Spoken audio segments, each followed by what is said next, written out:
What's up? Thank you for all the new subscribers. I wish it was under different circumstances. X was a unique rapper. There will never be another DMX.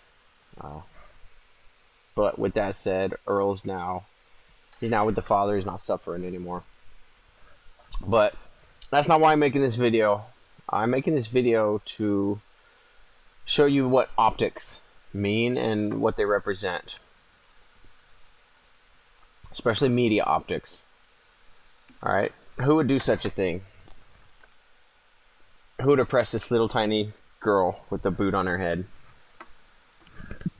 Only someone so vile and so evil, right? Well, not always. Media optics. I'm making this whole video because I want people to stop and take one side of the story when there's an allegation and then turn around and wait for the investigation. All right, the waiting part is what we're not doing. Like, we're getting angry and stuff over one side of the story when we haven't even heard the other side yet. So that's what I want to bring awareness to. And I gotta go back to my history. Let's do this. I'm gonna bring you a video, and I gotta warn you, this video is gonna be graphic. It's gonna be a breakdown of the shooting of the police with the 16-year-old. As well, anyone religious or anyone who doesn't have a sense of humor, you might want to turn this off. I'm about to show some videos that uses humor. He's a comedian. And I want to show this video because what he says is so critical.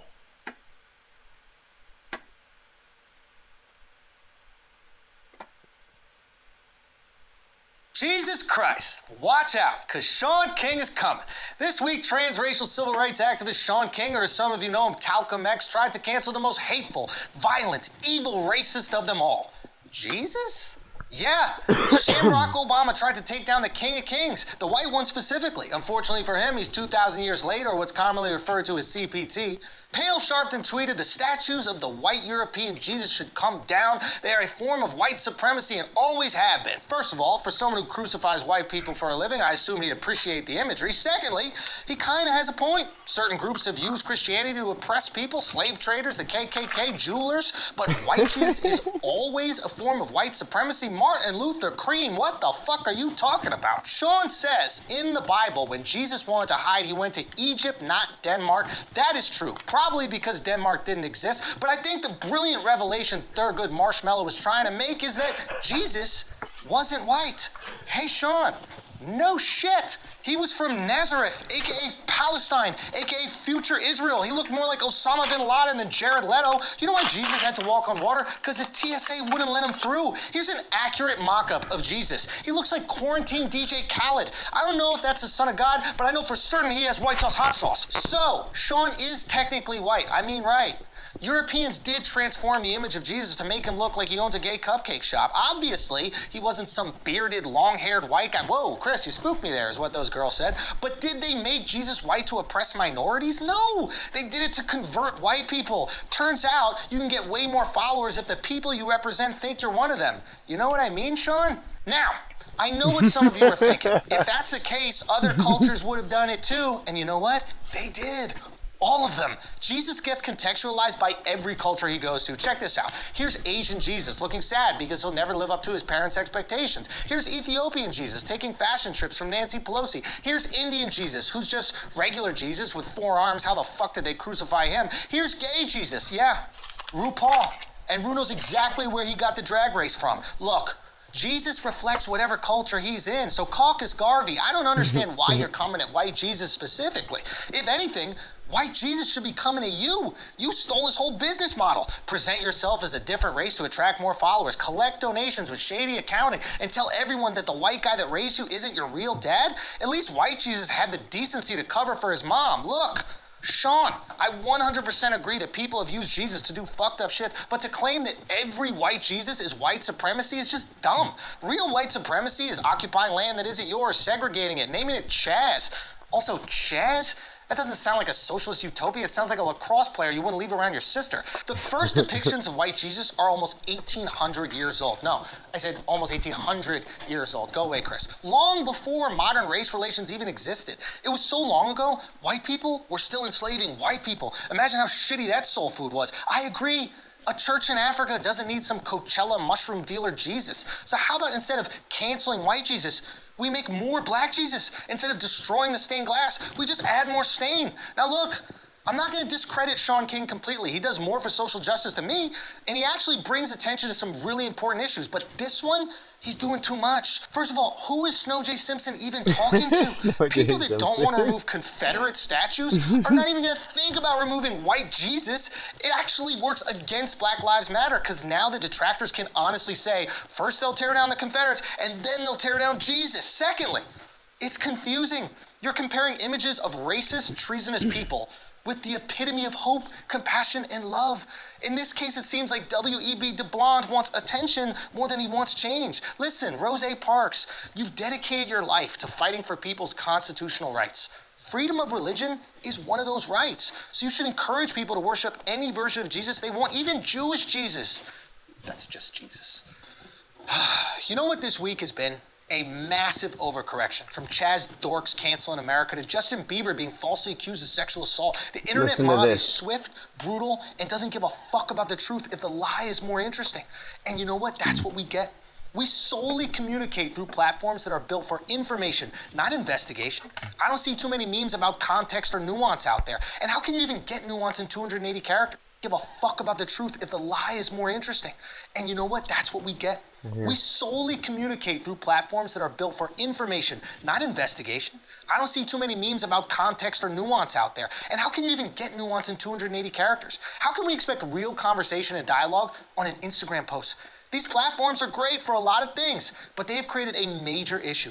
The speed of allegation is so much faster than the speed of investigation. And don't get me wrong, we should listen to allegations when they come up, but we must also listen to the rebuttal with the same intensity.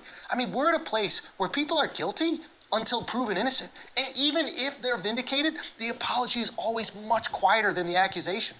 So if you keep canceling people, be careful. Because as soon as you step out of line, they're coming for your ass, and there will be no forgiveness. Lucky for you, Sean, you know who does forgive? White Jesus. Thanks, guys. Peace.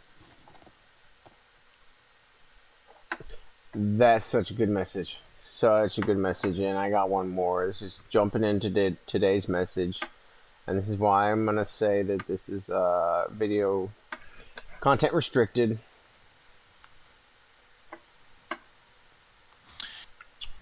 What better person to talk about this issue than someone who is part black, someone who was a police officer, and someone who is a father, Officer Brandon Tatum.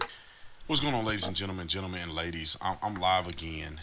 You know, I didn't want to do this because I have other things I have to do. I have to get on a flight to go to Nashville tonight. But before I get on this flight, it is invaluable that I address this situation. Here we go again. People are talking about this shooting that occurred of a 16-year-old girl. They reported 16-year-old girl in Columbus, Ohio that got shot. I was going to wait till all the evidence came out, or the video evidence came out, because preliminarily we didn't know what happened. Obviously, they protest no matter what happened. However, the Columbus Police Department held a press conference and put it out tonight, probably about an hour or so ago. So I'm going to address this so it's out on the table. So while I'm flying to Nashville and I'm asleep and I do my thing, y'all going to have the information that you need. So tomorrow when people wake up, they going to know what happened. Let's go to the film. The police officers responded to and this is the press conference. This is like a video screen at the press conference. Police responded to a call where people were calling and saying people are trying to stab them. No weapons were mentioned, so they couldn't verify if there was weapons at the scene. It took them about 10 minutes to get there. They show up, and here is what happened when they show up. And you will find out very quickly, and I will explain it for you, why I believe this was justified. Roll the film.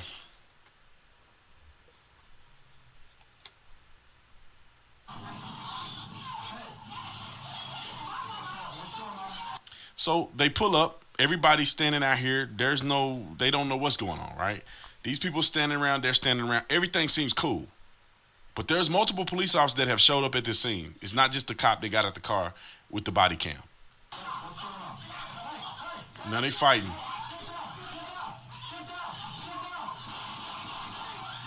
Okay. So if you look at that and you don't know the context or you don't see it in slow-mo, you would think, what happened? How did he end up shooting this girl? Just wait and see why he shot this big old girl that she's 16, but that girl looked like a grown woman. Why she ended up shooting him. Now, I want to say this real quick because why are people, the police have shown up and got out the car. How y'all fighting in front of the police?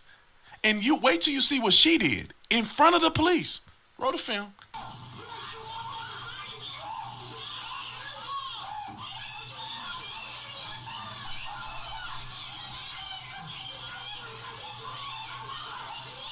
So there's a lot of screaming going on. Let's go to the slow-mo. They tried to save her.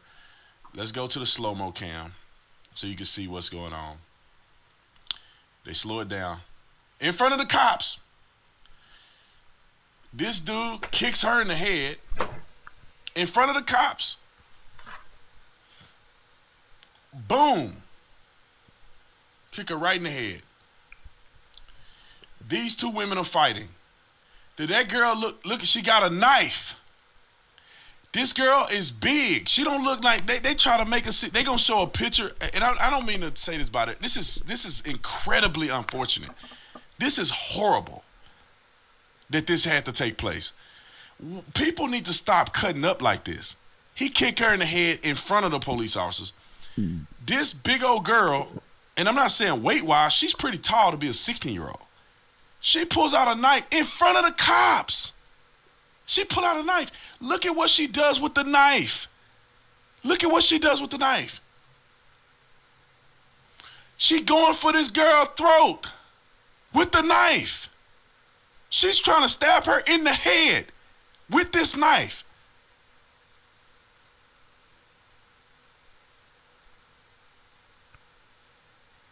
An officer shot her.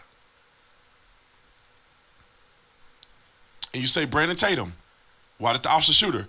Because an officer has an obligation to preserve the life of other people, not just the police officer. So if you see a person going to kill another person, which is what she's doing with this knife, when you see a person attempting to kill another person, you have to use deadly force to save this person's life. In defense of this person wearing pink, you have to use deadly force. Okay? The officer is watching her try to stab this girl in the neck.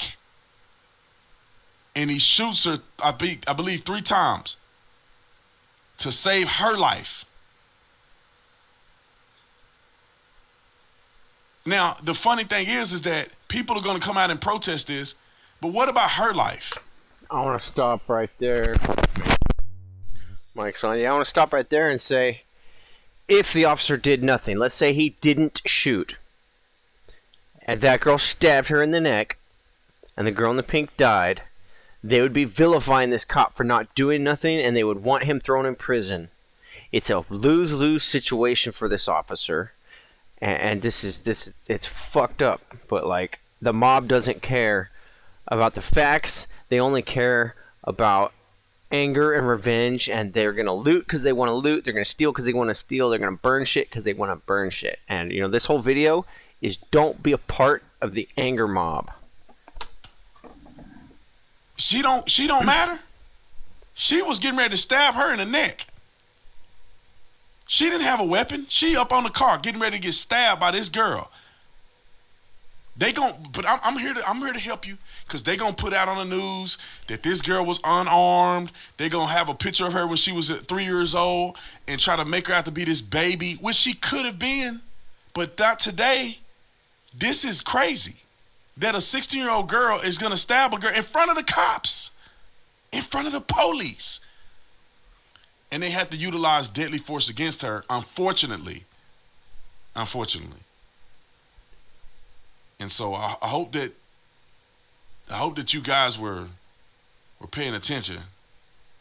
See, the knife is laying over here somewhere.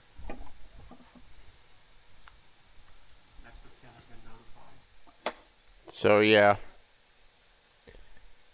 Just remember, guys, it's all about optics. Wait for both sides of the story. There's always two sides. Like with the George Floyd thing. Talks came out that his fentanyl content in his blood was 2 times over what the normal overdose is. You know, the normal overdose. It's crazy. I don't even really want to talk about the Chauvin trial. That's a whole nother video, whole nother opinion. But just remember what I said in this video, guys. As always, God bless.